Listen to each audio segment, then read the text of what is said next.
How's it going, everybody? Welcome to another episode of the Bodacious Rant with the awesome Burn and Rye. I hope everyone's doing well, and I hope you guys are ready to strap on your seats and buckle up for this spoiler-free review of Ben Affleck's latest movie, Air, which is about the Nike deal with one of the best athletes of all time, Michael Jordan. Like I said, this is a spoiler-free review, so please do not forget to give us a like, ring the bell, and of course subscribe. We do appreciate it, guys, and we love having you all listen to us and keep growing the viewership for the most part.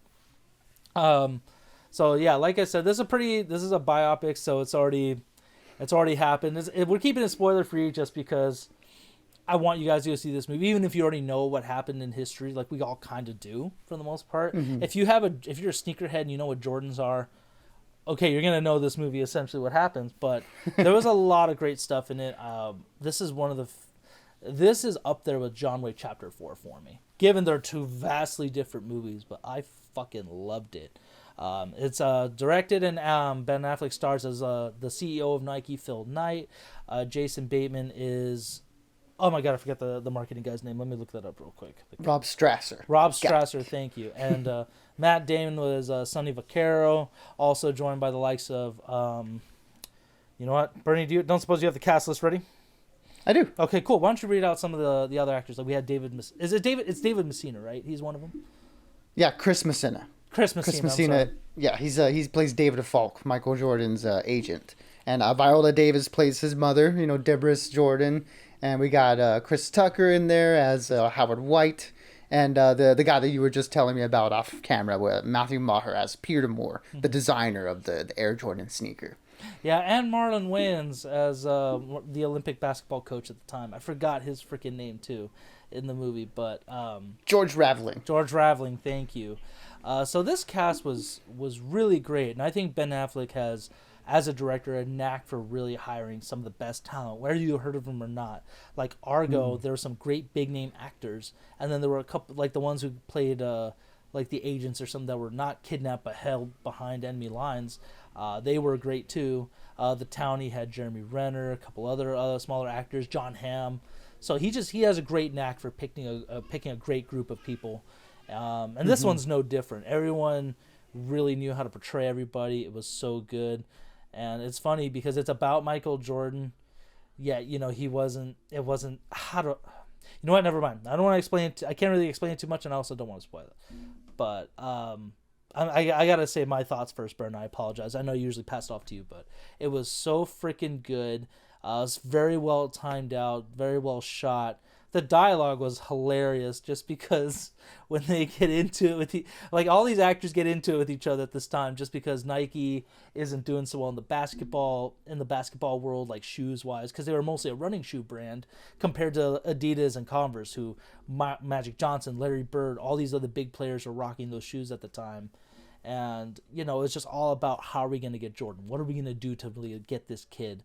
He's going to, he's already playing for Chicago or going to Chicago, but they're just trying to get him. And, oh my God, I think the Chris Messina was easily the funniest dude in this whole movie. He was great. Him and Chris Tucker, they were both great, and in their roles weren't comedic roles, but the comedy moments with them in it were so good. They just had those lines that just made me die laughing. I was like, oh my God, this is too good. And Matt Damon still, him and Ben Affleck are the kings of biopics, where Ben Affleck loves to direct them and kind of be in them sometimes. Matt Damon's just always in them, especially because he's going to be Oppenheimer this year. So it's like, God damn, he knows how to pick them. Or Hollywood just loves Matt Damon. He is great. So I love this movie. Bern, what did you think about this one? Yeah, man, this was an awesome movie. It's interesting because it's basically like you mentioned, it's like a biopic, but it's like a product biopic.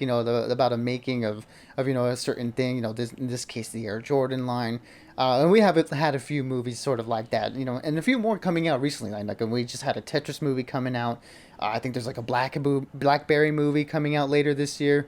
So it's these are one of those things that it seems like Hollywood is doing. It's these biopics and how the products we use are getting made. And this is definitely one of the better ones that we've gotten. And I think one of the better ones we will get. This movie it just feels so like I guess seamless is like the word I could use, because it feels like everything gels so well, from the direction to the script to the acting to the cinematography. Like all of it is just so, it works all in tandem together to tell this really cool story about how, the Air Jordan thing that we all know about. Like you said, sneakerheads, even people who don't wear them, they know what the Air Jordan is. So how this product came to be, and it's such a interesting story. All the characters, they feel so textured and layered. Like you have your classic person who's going to be like, oh, we don't have the money for this. How are we going to get this thing made? But even that sort of person, like, there's so much dimension to them, because you feel like everyone here truly wants to be a part of and make something great, and are really hedging their bets on it. And Matt Damon just feels like the perfect actor to sort of like shoulder that type of role. Like he kind of did it with Ford versus Ferrari, where he's that guy that you got to like put your belief in, and he does that here, and he's really good in it. Like you said, like all these actors are doing such a great job.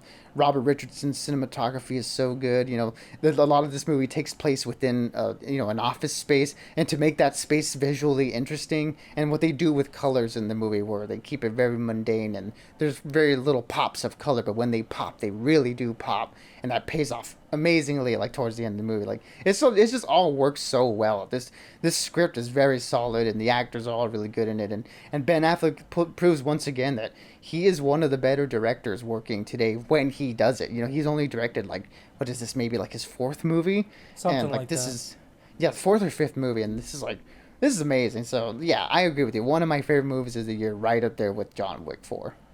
And having said all that, my rating is definitely gonna be a 5 out of 5 because it was so good. I saw it late after a long day, but it kept me awake and energized. I had so much energy after this movie, and you don't get that with a lot of movies sometimes. Like this and John Wick 4 are definitely the ones you gotta go see in theaters, like ASAP. Yeah, for sure.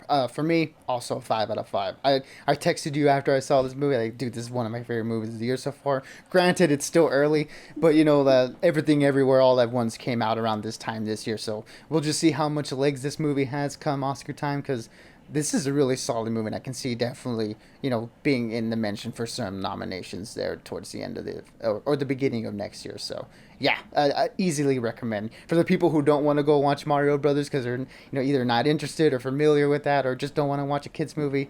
Definitely go check this one out.